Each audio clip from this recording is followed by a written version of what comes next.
윈저성의 세인트 조지 홀.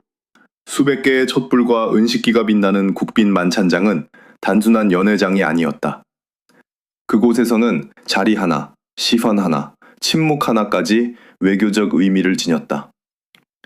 그런데 어느 날 카밀라 왕비의 손자가 규칙을 어겼고 캐서린 왕세자비가 직접 자리에서 일어나 그를 내보냈다는 이야기가 퍼지기 시작했다.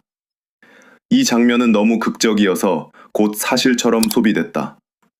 그러나 공식 기록을 따라가면 날짜도, 행사도, 유출됐다는 문서도 분명하게 확인되지 않는다. 그렇다면 왜 많은 사람들은 이 이야기를 의심하기보다 먼저 믿었을까? 답은 한 소년의 행동보다 더 깊은 곳에 있다. 왕실 가까이에 있으면서도 공식 책임은 지지 않는 사람들. 가족의 체면을 위해 문제를 조용히 덮어온 오래된 방식.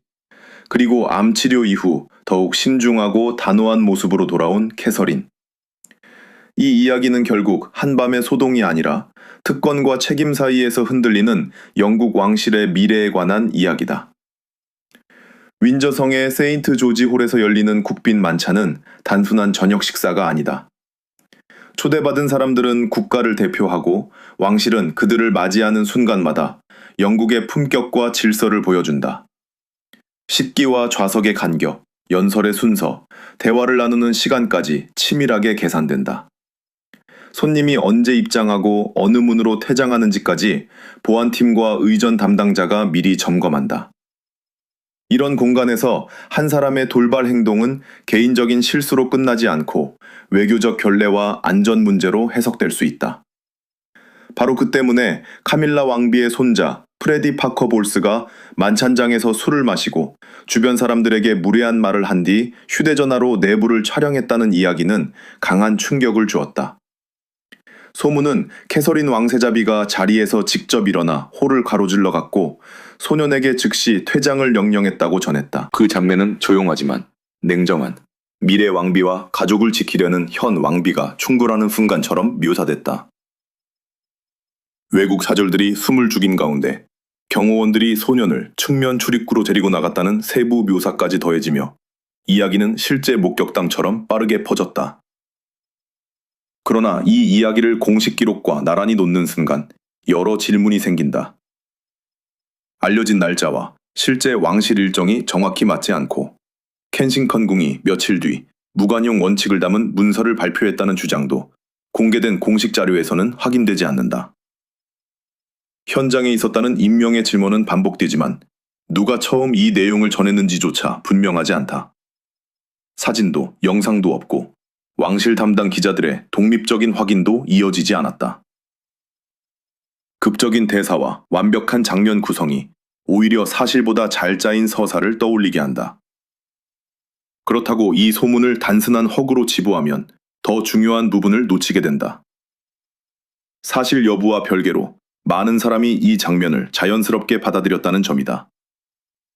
대중은 이미 왕실 주변 가족이 공식 직책 없이도 특별한 장소에 접근하고 문제가 생겨도 조용히 보호받을 수 있다고 의심해왔다. 또한 캐서린이 질서와 책임을 중시하고 카밀라가 가족 문제를 공개적인 충돌보다 비공개 방식으로 해결하려 한다는 상반된 이미지도 오랫동안 쌓여 있었다. 프레디는 왕족의 칭호도 없고 공무를 맡은 인물도 아니다. 하지만 그는 2023년 대관식에서 카밀라를 보좌하는 명예시동으로 세계의 시선 앞에 섰다. 그는 왕실의 중심에 속하지 않으면서도 중심 가까이에 설 수 있는 인물이었다. 바로 이 모호한 위치가 소문의 현실감을 더했다.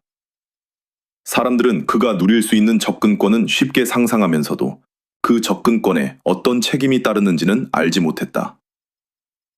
결국 우리가 따라가야 할 것은 한밤의 퇴장 장면만이 아니다. 누가 거짓을 만들었는지보다 왜 그 거짓 혹은 과장이 설득력을 얻었는지를 살펴봐야 한다. 윈저의 소문은 카밀라 가족의 과거, 캐서린의 달라진 권위, 그리고 왕실이 특권을 어디까지 허용할 것인지에 대한 오래된 불안을 한 장면에 압축해 놓았다. 기록이 침묵하는 자리에서 대중의 불신은 가장 그럴듯한 이야기를 사실처럼 만들어내기 때문이다. 프레디 파커 볼스의 위치를 이해하려면 먼저 영국 왕실에서 혈연과 직책이 같은 의미가 아니라는 사실부터 봐야 한다. 그는 카밀라 왕비의 외손자이지만 왕자도 공식 왕실 구성원도 아니다.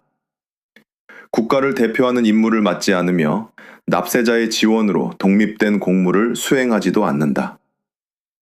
그럼에도 그는 일반인이 평생 한 번도 들어가기 어려운 공간에 초대될 수 있고 왕실의 가장 중요한 의식에 얼굴을 드러낼 수 있다.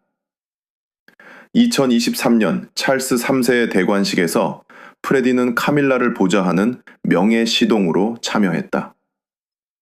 붉은 제복을 입고 왕비의 곁에 선 그의 모습은 전 세계에 생중계됐다. 그 순간 그는 왕족은 아니지만 왕실의 상징적 장면을 구성하는 인물이 됐다. 이는 카밀라의 자녀와 손주들이 지닌 특별한 위치를 선명하게 보여준다. 그들은 왕위 계승 서열과는 무관하지만 왕비의 가족이라는 이유로 왕실 행사와 사적인 모임 사이를 오갈 수 있다. 문제는 바로 여기서 시작된다. 공식 직책이 없는 사람에게 어느 수준의 행동 기준을 적용해야 하는가? 평범한 가족 손님처럼 대해야 하는지 아니면 왕실의 이름과 공간을 공유하는 만큼 고위 왕족과 같은 규율을 요구해야 하는지 명확한 답은 없다. 초대받는 순간에는 가족이지만 문제가 생기면 개인으로 분리되는 구조는 대중에게 불공정하게 보일 수 있다. 혜택은 왕실과 함께 누리면서 책임은 사적인 영역으로 돌린다는 의심이 생기기 때문이다. 프레디를 둘러싼 소문이 빠르게 확산된 것도 이 모호함과 무관하지 않다. 실제로 그가 국빈 만찬에서 휴대전화를 꺼냈다는 증거는 확인되지 않았다. 그러나 만약 공식 직책이 없는 친족이 민감한 외교 행사에서 촬영을 시도한다면 그것은 단순한 예절 위반을 넘어 보안 문제로 이어질 수 있다.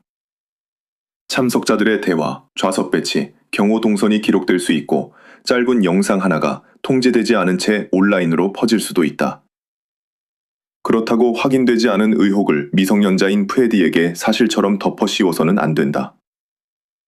아버지 톰 파커 볼스의 과거를 아들의 성격과 연결하거나 가족의 역사만으로 잘못을 예측하는 것도 공정하지 않다. 책임은 철통이 아니라 확인된 행동에 따라 판단되어야 한다. 왕실이 지켜야 할 원칙은 특권을 제한하는 것만이 아니라 가까운 사람이라도 근거 없는 비난으로부터 보호하는 것이어야 한다. 결국 프레디의 존재는 현대 왕실이 풀지 못한 질문을 드러낸다.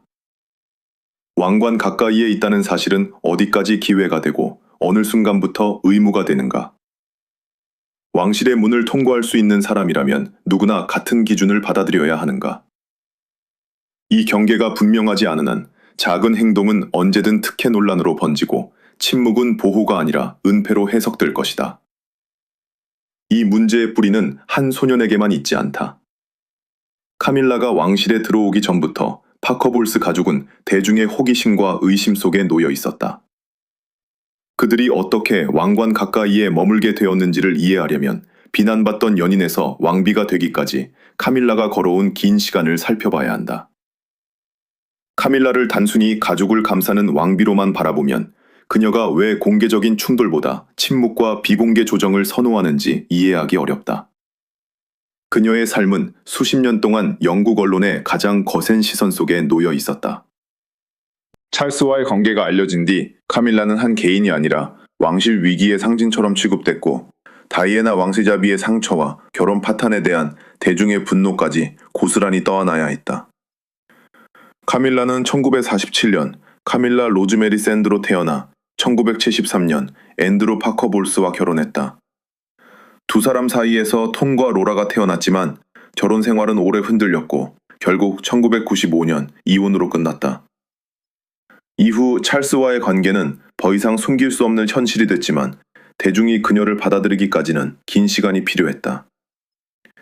2005년 민저에서 찰스와 결혼한 뒤에도 카밀라는 화려한 해명보다 꾸준한 공모와 낮은 자세를 택했다. 그녀가 선택한 방식은 정면 돌파가 아니라 인내였다. 언론과 논쟁하기보다 독서, 문해력, 가정폭력 피해자 지원, 골다공증 인식 개선 같은 분야에서 오랜 기간 활동했다. 특히 어머니와 외할머니가 골다공증으로 고통받은 경험은 이 활동에 개인적인 의미를 더했다. 카밀라는 가족의 아픔을 공적 책임으로 바꾸며 자신에게 붙은 오래된 이미지를 조금씩 수정해갔다. 찰스가 왕위에 오른 뒤 그녀는 왕비가 되었지만 왕관이 과거를 완전히 지워주지는 않았다. 오히려 왕비가 된 순간부터 그녀의 자녀와 손주들까지 더 강한 관심을 받게 됐다. 톰과 로라는 공식 왕족이 아니었지만 왕비의 가족이라는 이유로 행사와 사적인 왕실 공간 가까이에 설 수 있었다. 카밀라에게 그들은 정치적 상징이기 전에 자신이 지켜야 할 자녀와 손주였다. 바로 이 지점에서 그녀의 강점은 동시에 약점이 될 수 있다. 오랫동안 공개 망신과 언론의 공격을 견딘 사람은 가족에게 같은 상처가 반복되는 것을 막고 싶어 한다. 그래서 문제가 생겼을 때 즉시 드러내기보다 내부에서 조용히 해결하려는 본능이 강해질 수 있다. 그러나 왕실처럼 공적 책임이 큰 조직에서는 그 침묵이 배려가 아니라 특혜로 읽힐 위험도 있다. 프레디를 둘러싼 이야기가 사실이라면 카밀라가 공개적인 퇴장 조치에 불편함을 느꼈다는 설정은 이런 삶의 경험과 맞닿아 있다. 하지만 그것이 잘못을 덮어도 된다는 뜻은 아니다. 가족을 보호하려는 감정과 왕실의 규율은 같은 방향으로 움직이지 않을 때가 있기 때문이다. 왕비의 자리에서는 한 사람의 할머니로서 내리는 판단보다 기관 전체의 신뢰를 먼저 생각해야 한다. 카밀라는 비난받던 연인에서 왕비가 되기까지 침묵과 지속성으로 살아남았다. 그러나 다음 세대가 준비하는 왕실은 같은 방식만으로 위기를 넘길 수 없는 시대에 들어섰다. 그리고 파커볼스라는 이름에 따라붙는 오래된 의심은 결국 그녀의 아들 톰이 젊은 시절 겪었던 사건에서 다시 시작된다. 톰 파커볼스의 이름은 오랫동안 한 사건과 함께 기억됐다. 1999년 칸 영화제 기간, 그는 마약 사용과 관련된 보도로 영국 언론의 집중 공격을 받았다. 당시 보도에 따르면 톰은 코카인을 사용한 적이 있다고 인정했지만 누군가에게 마약을 직접 공급하려 했다는 식의 이야기는 사실보다 과장되어 퍼졌다. 젊은 시절의 한 실수는 곧 카밀라와 찰스의 관계를 둘러싼 정치적 부담으로 확대됐고, 그는 개인이 아니라 왕실 주변부의 위험한 인물처럼 묘사됐다. 이 사건은 톰에게 오랫동안 지워지지 않는 꼬리표가 됐다. 그러나 그의 이후 삶은 단순한 추락의 연속이 아니었다. 그는 음식과 식문화에 대한 관심을 전문적인 글쓰기로 발전시켰고, 기자와 평론가, 방송인으로 활동하며 자신만의 경력을 쌓았다. 왕비의 아들이라는 이름을 앞세우기보다 오랫동안 식당, 요리사, 전통 음식에 대해 꾸준히 글을 쓰며 독립적인 평가를 받으려 했다. 그의 작업 가운데 특히 주목받은 것은 영국 왕실의 식문화를 다룬 책이었다. 빅토리아 여왕 시대부터 찰스 3세에 이르기까지 왕실 식탁이 어떻게 변해왔는지를 음식의 역사와 함께 풀어냈다. 이 책은 단순히 화려한 메뉴를 소개하는 데 그치지 않고 음식이 계급, 시대정신, 국가 이미지와 어떤 관계를 맺는지를 보여줬다. 역설적으로 그는 평생 왕실과 거리를 두려 했지만 결국 자신이 가장 잘 아는 세계를 통해 작가로서 새로운 평가를 받게 됐다. 톰의 개인사는 성공만으로 설명되지 않는다. 그는 사라 바이스와 결혼해 두 자녀를 두었지만 결국 이혼했고 이후 가까운 관계였던 앨리스 프로코프를 암으로 잃었다. 그 상실은 그의 삶을 크게 바꿨다. 중년이 된 그는 술을 줄이고 운동과 식습관을 관리하며 과거의 생활 방식에서 벗어나려 했다. 최근에는 무알코올 음료 개발에도 참여하며 젊은 시절의 방탕한 이미지와는 전혀 다른 선택을 보여주고 있다. 이 견해는 중요한 질문을 남긴다. 사람은 과거의 잘못으로 영원히 규정되어야 하는가? 폼의 스캔들이 실제로 있었던 일이라 해도 그것이 그의 아들 프레디의 성격이나 미래를 미리 결정해주는 증거가 될 수는 없다. 한 세대의 실수를 다음 세대에 물려주는 방식은 책임이 아니라 낙인에 가깝다. 그럼에도 톰의 과거가 프레디 관련 소문에 현실감을 더한 것은 부정하기 어렵다. 대중은 이미 알고 있는 오래된 이야기에 새로운 의혹을 연결했고 파커볼스 가족 전체를 반복되는 특권과 문제의 상징처럼 바라봤다. 사실보다 기억이 먼저 작동한 것이다. 결국 톰의 삶은 왕실 주변 인물들이 겪는 모순을 보여준다. 그들은 왕실의 혜택을 누린다는 의심을 받으면서도 동시에 평생 그 이름에서 벗어날 수 없다. 톰이 음식 작가로 새 정체성을 만들려 했듯이 프레디 역시 자신의 행동으로 평가받아야 한다. 그리고 왕실이 진정한 책임을 말하려면 특권뿐 아니라 낙인으로부터 개인을 보호하는 원칙도 함께 세워야 한다. 캐서린 왕세자비의 최근 몇 년은 화려한 의전보다 건강과 회복의 시간으로 기억된다. 2024년 초 복부 수술을 받은 뒤 암치료 사실을 직접 알렸고 한동안 공식 석상에서 물러났다. 왕실의 핵심 인물이 장기간 모습을 감추자 추측과 음모론이 쏟아졌지만 그녀는 모든 질문에 즉시 답하는 대신 자신의 속도로 치료와 가족을 우선했다. 그 침묵은 회피라기보다 통제할 수 없는 상황 속에서 스스로의 경계를 지키는 선택에 가까웠다. 치료를 마친 뒤 캐서린은 이전과 같은 방식으로 급하게 복귀하지 않았다. 행사수를 늘리는 대신 자신이 오랫동안 관심을 가져온 어린이 발달, 정서 교육, 가족 지원 분야에 집중했다. 대학과 교육기관을 방문해 어린 시절의 관계와 환경이 한 사람의 평생에 어떤 영향을 미치는지 강조했고, 이탈리아 레지오 에밀리아에서는 공동체와 창의성을 중심에 둔 교육 방식을 직접 살펴봤다. 건강 위기를 겪은 뒤 그녀의 공문은 더 선택적이 되었지만 메시지는 오히려 더 선명해졌다. 왕립 마스덴 병원을 다시 찾은 장면도 상징적이었다. 자신이 치료받았던 공간에서 환자와 의료진을 만난 캐서린은 병을 극복한 영웅처럼 행동하지 않았다. 불확실성과 두려움이 치료 이후에도 남을 수 있다는 사실을 인정했고, 회복이 단순히 병원 문을 나서는 순간 끝나는 과정이 아니라는 점을 보여줬다. 윌리엄과 함께 병원의 후원자가 된 것은 개인적 경험을 공적 책임으로 바꾸려는 선택이었다. 이 과정에서 캐서린의 권위도 달라졌다. 과거에는 완벽한 의상과 절제된 태도, 안정적인 가족 이미지가 그녀를 설명했다면, 이제는 취약함을 숨기지 않으면서도 책임을 이어가는 모습이 더 큰 신뢰를 만들었다. 그녀는 높은 목소리로 권력을 주장하지 않았지만 언제 등장하고 무엇에 집중할지를 스스로 결정하며 영향력을 키웠다. 대중은 그녀의 복귀를 단순한 일정 재개가 아니라 미래 왕실이 어떤 가치와 속도로 움직일지 보여주는 신호로 바라보기 시작했다. 그래서 윈저의 소문 속에서 캐서린이 규율을 지키기 위해 직접 움직였다는 장면은 많은 사람에게 그럴듯하게 느껴졌다. 실제 사건으로 확인된 것은 아니지만 위기를 지나온 뒤 더 단호해진 미래 왕비의 이미지와 맞아떨어졌기 때문이다. 자신의 건강조차 통제할 수 없었던 시간을 겪은 사람에게 예방할 수 있는 위험을 방치하는 태도는 더 이상 용납하기 어려울 수 있다. 그러나 병이 그녀를 냉정한 인물로 만들었다고 단정해서는 안 된다. 오히려 캐서린의 최근 행보는 단호함과 공감이 함께 갈 수 있음을 보여준다. 원칙은 사람을 공개적으로 망신주기 위한 도구가 아니라 더 큰 혼란과 상처를 막기 위한 장치여야 한다는 것이다. 캐서린이 지닌 영향력이 실제 왕실의 방향으로 이어지려면 혼자만의 결단으로는 충분하지 않다. 그것을 제도와 정책으로 바꿀 사람, 그리고 다음 시대의 군주가 될 윌리엄의 선택이 필요하다. 영국 왕실의 현재를 이해하려면 찰스 3세와 윌리엄 왕세자가 서로 다른 방식으로 같은 미래를 준비하고 있다는 점을 봐야 한다. 찰스는 오랜 기다림 끝에 왕위에 올랐지만 즉위 후 얼마 지나지 않아 암 진단 사실을 공개해야 했다. 그는 치료를 받는 동안에도 가능한 범위에서 공무를 이어갔고 암 연구기관과 병원을 찾아 환자와 의료진을 만났다.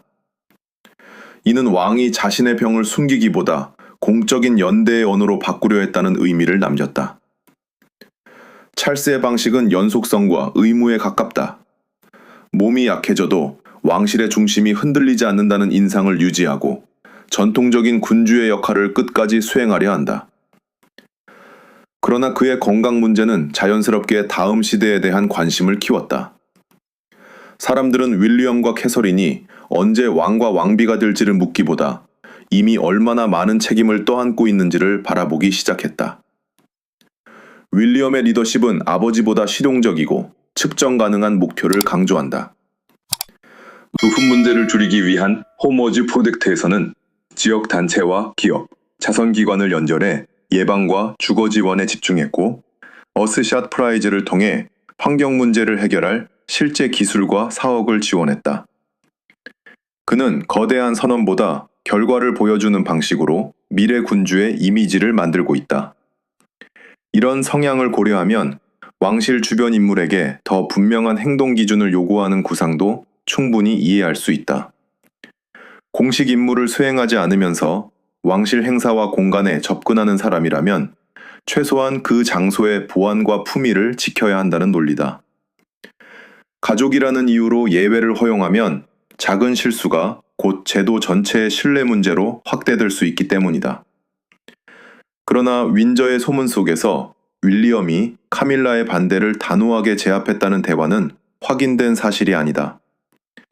중요한 것은 그 장면의 진위보다 왜 대중이 윌리엄이라면 아내의 판단을 지지하고 기관의 명예를 가족 감정보다 앞세울 것이라고 믿는가에 있다.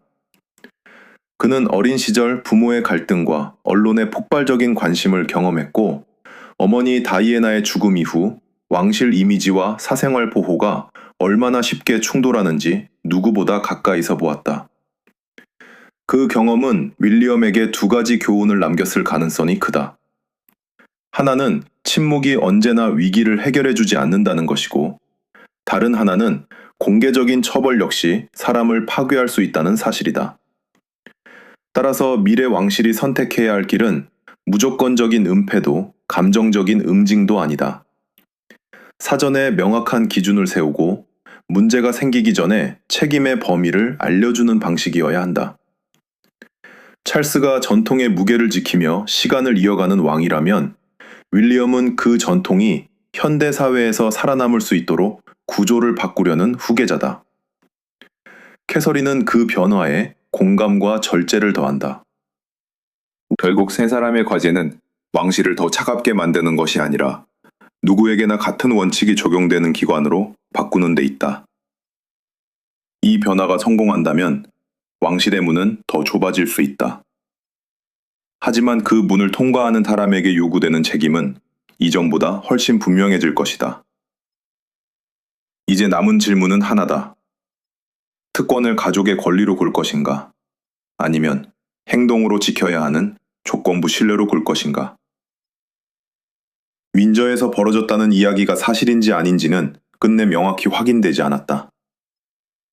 캐서린이 직접 자리에서 일어나 프레디를 내보냈다는 장면도, 카밀라가 뒤에서 항의했다는 대화도, 며칠 뒤 캥싱턴 궁이 무관용 원칙을 담은 문서를 내놓았다는 주장도 공식 기록으로 입증되지 않았다. 그러나 이 소문은 사라지지 않았다. 오히려 많은 사람은 그것이 실제로 있었던 일처럼 받아들였고, 그 반응 자체가 오늘날 왕실이 안고 있는 불신을 보여줬다. 첫 번째 가능성은 모든 이야기가 정교하게 꾸며진 허구라는 것이다. 그렇다면 더 중요한 질문은 왜 대중이 그 허구를 쉽게 믿었느냐는 데 있다. 왕실과 가까운 가족이 특별한 공간에 접근하고 문제가 생겨도 내부에서 조용히 보호받는다는 인식이 이미 널리 퍼져 있었기 때문이다. 확인되지 않은 소문이 설득력을 얻었다면 그것은 정보가 충분해서가 아니라 오래된 의심이 이미 자리를 잡고 있었기 때문이다. 두 번째 가능성은 작은 사건이 과장되었을 수 있다는 것이다. 누군가 예절을 어겼거나 직원이 조용히 개입한 일이 온라인에서는 미래 왕비와 현 왕비의 권력 충돌로 바뀌었을 수 있다. 왕실이 침묵할수록 빈틈은 상상으로 채워지고 복잡한 현실은 선과 악이 분명한 드라마로 단순화된다. 카밀라는 가족을 감싸는 인물로, 캐서린은 원칙을 집행하는 인물로 고정되지만 실제 사람의 판단은 그보다 훨씬 복잡하다. 세 번째 가능성은 비슷한 문제가 언젠가 실제로 발생하는 것이다. 스마트폰 하나만으로도 비공개 대화와 경호 동선이 순식간에 외부로 퍼질 수 있는 시대에 왕실은 친족이라는 이유만으로 기준을 모호하게 둘 수 없다. 국가 행사에 초대를 받는 사람이라면 왕족 여부와 상관없이 보안, 예절, 사생활 보호에 관한 규칙을 분명히 받아들여야 한다. 접근권은 혈연으로 얻을 수 있어도 신뢰는 행동으로 유지해야 한다. 하지만 책임을 강화한다는 명분 아래 미성년자에게 확인되지 않은 비난을 쏟아붓는 건 역시 정당하지 않다. 프레디는 아버지 톰의 과거로 평가받아서는 안 되며 카밀라의 손자라는 이유로 완벽함을 강요받아서도 안 된다. 공정한 제도라면 특권을 제한하는 동시에 개인을 근거 없는 낙인으로부터 보호해야 한다. 같은 기준은 높은 자리에 있는 사람뿐 아니라 그 주변에 선 모든 사람에게 적용되어야 한다. 카밀라는 침묵과 인내로 왕비의 자리에 도달했고, 캐서린은 질병과 회복을 거치며 더 조용하지만 단단한 영향력을 얻었다. 찰스는 전통의 연속성을 지키려 하고, 윌리엄은 결과와 책임이 분명한 왕실을 준비하고 있다. 톰은 과거의 실수 이후 자신의 직업과 삶을 다시 세웠으며, 프레디는 아직 자신의 이야기를 시작할 나이에 있다. 결국 왕실의 미래를 결정하는 것은 누가 더 높은 자리에 앉아 있는가가 아니다. 가족의 이름이 얼마나 강한지도 아니다. 특권을 누리는 순간 그에 따른 책임을 받아들이고 문제가 생겼을 때 은폐와 공개 망신 사이에서 공정한 원칙을 선택할 수 있는가가 더 중요하다. 왕관은 지위를 줄 수 있지만 신뢰까지 보장하지는 않는다. 신뢰는 가장 불편한 순간에도 같은 기준을 지킬 때만 남는다.